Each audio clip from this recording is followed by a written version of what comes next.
పాషామైలారంలో జరిగిన దురదృష్ట సంఘటనలో మృతి చెందిన కార్మికులు సిబ్బంది పట్ల చింతిస్తూ వారి కుటుంబాలకు తెలంగాణ రాష్ట్ర ప్రభుత్వ విప్ ఆలేరు ఎమ్మెల్యే బీర్ల ఐలయ్య ప్రగాఢ సానుభూతిని తెలియజేశారు.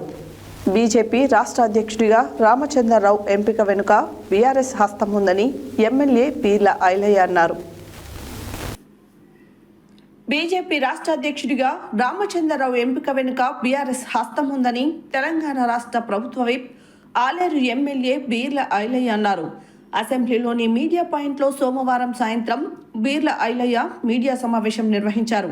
ఈ సందర్భంగా ఆయన మాట్లాడుతూ కేసీఆర్ సూచనల మేరకే బీజేపీ అధిష్టానం రామచంద్రరావును రాష్ట్ర అధ్యక్షుడిగా ఎంపిక చేసిందన్నారు. బీఆర్ఎస్ పార్టీ సూచనలతో బలహీన అధ్యక్షుడిని మోడీ, అమిత్ షా నియమించారన్నారు. బీజేపీ బీఆర్ఎస్ విలీన ప్రక్రియ సాఫీగా సాగడం కోసమే రామచంద్రరావు ఎంపిక జరిగిందన్నారు. బీఆర్ఎస్ను గట్టిగా వ్యతిరేకించే వారిని అధ్యక్షుడిని చేస్తే తమ పన్నాగం ఫలించదని కేసీఆర్ ఎత్తులు వేశారన్నారు. కేసీఆర్ ఎత్తులకు మోడీ, అమిత్ షా, నడ్డా తల వంచారన్నారు. తెలంగాణలో బీజేపీ కార్యకర్తలు ఒకటి కోరుకుంటే అధిష్టానం మరోలా ఆలోచించిందన్నారు. రామచంద్రరావు నాయకత్వంలో త్వరలో బీఆర్ఎస్ పార్టీ బీజేపీలో విలీనం అవుతుందన్నారు. బీజేపీలో బీఆర్ఎస్ విలీనం చేయడానికి ఎప్పటి నుంచో కేటీఆర్ ప్రయత్నిస్తున్నారు. కేసీఆర్ కూతురు కవిత స్వయంగా ఈ విషయాన్ని బయటపెట్టిందన్నారు. తాను తీహార్ జైలులో ఉన్నప్పుడే విలీన ప్రతిపాదన తీసుకువస్తే వ్యతిరేకించారని కవిత తేల్చి చెప్పిందన్నారు. కేటీఆర్, హరీష్ రావు గతంలో ఢిల్లీ వెళ్లి అర్ధరాత్రి బీజేపీ నాయకులతో మంతనాలు జరిపి వచ్చారని బీర్ల ఐలయ్య తెలిపారు. బలహీనుడైనటువంటి రామచంద్రరావును బీజేపీ రాష్ట్ర అధ్యక్షుడిగా నియమించిందంటే తెలంగాణలో మళ్ళొక్కసారి బీసీలను అనగదొక్కడమే మీ పార్టీ లక్ష్యంగా, మీ చీకటి ఒప్పందంగా కానుస్తుంది. కాబట్టి తప్పకుండా రాబోయే రోజుల్లో మీ అగ్రవర్ణాలకు తప్పకుండా ఎస్టీ, ఎస్సీ, బీసీలంతా కూడా బుద్ధి చెప్తారు. స్థానిక సంస్థల్లో మీరిద్దరు దోస్తానికి పోటీ చేసిన, చీకటి ఒప్పందాలతో పోటీ చేసిన తప్పకుండా కాంగ్రెస్ పార్టీ ఘన విజయం సాధిస్తుంది. భవిష్యత్తులో ఇంకా 10 సంవత్సరాలైనా తెలంగాణలో కాంగ్రెస్ పార్టీ అధికారంలోకి వస్తుంది.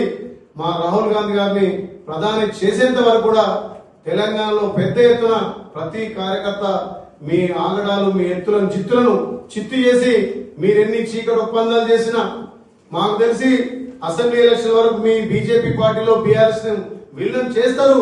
అప్పటిదాకా ఈ చీకటి ఒప్పందాలు, ఈ అనగదొక్కడాలు తెలంగాణ ప్రజలు గమనిస్తున్నారు. మొన్న అసెంబ్లీలో బీఆర్ఎస్ పార్టీకి బుద్ధి చెప్పి మొన్న పార్లమెంట్ లో గుండుసున్నా చేసిన వీళ్ళ చీకటి ఒప్పందాలతోటి ఇక్కడ గల్లీలో దోస్తాన్, గల్లీలో కుస్తీ, ఢిల్లీలో దోస్తాన్ మీ పార్టీకి తెలంగాణ ప్రజలు రాబోయే రోజుల్లో తప్పకుండా బుద్ధి చెప్తారని చెప్పి ఇలా దేశకి నేత కేసీఆర్ ఆలోచనను మోడీ ప్రధాని గారు, అదేవిధంగా అమిత్ షా గారు, నడ్డా గారు ఇలా మళ్ళొక్కసారి బీసీని నయవంచన చేసి అగ్రవర్ణాల పార్టీగా ఇలా మీ రాష్ట్ర అధ్యక్షుని రామచంద్రరావు ఎంపిక కానుస్తుంది. కాబట్టి తప్పకుండా బీఆర్ఎస్, బీజేపీ పార్టీలు బీసీ ద్రోహులుగా తెలంగాణ ప్రజలు గమనిస్తున్నారు. తస్మాత్ జాగ్రత్త.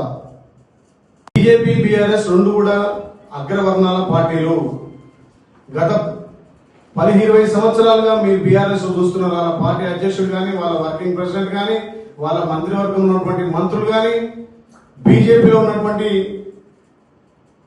ఎవరైతే ప్రశ్నిస్తారో బీఆర్ఎస్ ప్రశ్నిస్తారని చెప్పి అప్పుడున్నటువంటి బీజేపీ అధ్యక్షుడు బండి సంజయ్ తీసేసి కిషన్ రెడ్డి పెట్టినప్పుడే తెలంగాణలో మీ ఆలోచనలు బీఆర్ఎస్, బీజేపీ ఒకటని చెప్పి గమనించినాయి. కాబట్టే ఇవాళ మీకు అసెంబ్లీలో సీట్లు కానీ, పార్లమెంట్ లో సీట్లో బుద్ధి చెప్పారు తెలంగాణ ప్రజలు. మీ ఇద్దరి దోస్తాల వల్లనే బీఆర్ఎస్ పార్టీ పూర్తిగా చచ్చిపోయి వాళ్ళ ఓట్లన్నీ మీకు డైవర్ట్ చేశారు. కాబట్టి ఇలా స్థానిక సంస్థల్లో మీ ఓట్లు, బీజేపీ ఓట్లు బీఆర్ఎస్ చేయడానికి ఇలా ఒక బలహీనుడైనటువంటి వ్యక్తి, అంటే ఏ రకంగా రాజకీయంగా బీఆర్ఎస్ విమర్శించకుండా అలాంటి వ్యక్తిని పెడితే బీఆర్ఎస్ లాభం అని చెప్పి ఇలా బీజేపీ రామచంద్రరావు పెట్టడం వెనుక బీజేపీకి లబ్ధి చేయడం కోసమే అని చెప్పి తెలంగాణ ప్రజలు గమనిస్తున్నారు. ముఖ్యంగా మీ పార్టీలో ఉన్నటువంటి చాలా మంది కూడా ఇలా దీన్ని మీ అధ్యక్షుని ఎన్నికను విమర్శిస్తున్నారు. బీజేపీ ఇక్కడ తెలంగాణలో ఫామ్ హౌస్ ఉన్నటువంటి కేసీఆర్ ఆలోచనలు వాళ్ళతో దోస్తాలు చేయడానికి అని చెప్పి మీ సొంత ఎమ్మెల్యే చెప్తుంటే మీ సోయి వెళ్ళిపోతుందో, మరి ఎంతసేపు ప్రజాపాలన ద్వారా తెలంగాణలో అభివృద్ధిలో ముందుకు తీసుకుపోతున్నటువంటి గౌరవ ముఖ్యమంత్రి రేవంత్ రెడ్డి గారిని, మా కాంగ్రెస్ పార్టీని మీరెన్ని అబండాలు వేసినా తెలంగాణ ప్రజలు మీరు నమ్మరు. ఇంకా 10 ఏళ్ళు తెలంగాణలో కాంగ్రెస్ పార్టీ ప్రజాపాలన ఉంటది. మా గౌరవ ముఖ్యమంత్రి రేవంత్ రెడ్డి గారి నాయకత్వాన తెలంగాణలో అన్ని వర్గాలకు అభివృద్ధి సంక్షేమ పథకాలు అందించడమే మా ప్రజాపాలన లక్ష్యంగా మేము ముందుకు పోతాం.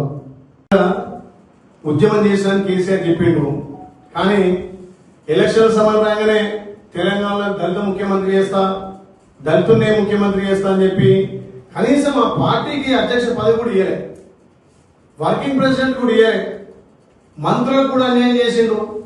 అప్పుడున్నటువంటి కాంగ్రెస్ పార్టీలో సిఎల్పిగా ఉన్నటువంటి బట్టి విక్రమార్క ఒక దళితుని కూడా సిఎల్పి లేకుండా చేసే ఘనత కేసీఆర్ది.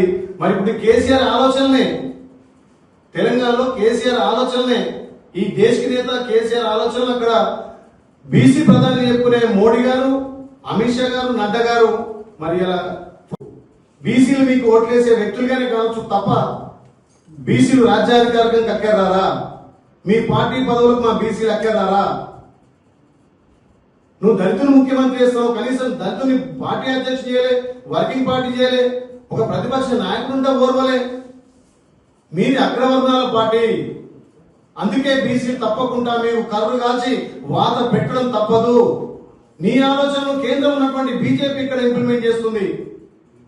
నువ్వు ప్రత్యక్షంగానో పరోక్షంగానో పార్లమెంట్ లో సపోర్ట్ చేశావు కాబట్టి, పార్లమెంట్ లో నీ పార్టీ చచ్చిపోయింది కాబట్టి రేపు స్థానిక సంస్థలు బతికించుకోవడానికి, ఇలా బీజేపీ సహకారం తీసుకోవడానికి నువ్వు ఆడినటువంటి డ్రామాలో భాగమే ఈ రామచంద్రరావు బీజేపీ రాష్ట్ర అధ్యక్షుడిగా నియమించడంలో ఈ కేసీఆర్ పాత్ర గణనీయంగా ఉంది. దాంట్లో కేసీఆర్ సక్సెస్ అయిండు, కానీ తెలంగాణ ప్రజల మనోభావాలు దెబ్బతీసిండు. ఇలా బీజేపీ పార్టీ అధ్యక్షుడు ఎన్నిక బీజేపీ కార్యకర్తలకు విరుద్ధంగా జరిగింది. టిఆర్ఎస్ నాయకుల ఆలోచనలకు అనువైనటువంటి వ్యక్తిని ఇలా బీజేపీ రాష్ట్ర అధ్యక్షుడు నియామకం బీజేపీ పార్టీ నాయకులకు ఆలోచన విరుద్ధంగా, కార్యకర్తలకు ఆలోచన విరుద్ధంగా ఇలా అధ్యక్షుడు ఎన్నికైంది. కాబట్టి ఇది తప్పకుండా బీజేపీ బీఆర్ఎస్ ఆడుతున్నటువంటి డ్రామాలో భాగంగా బీజేపీ రాష్ట్ర అధ్యక్షుని ఎన్నిక జరిగింది.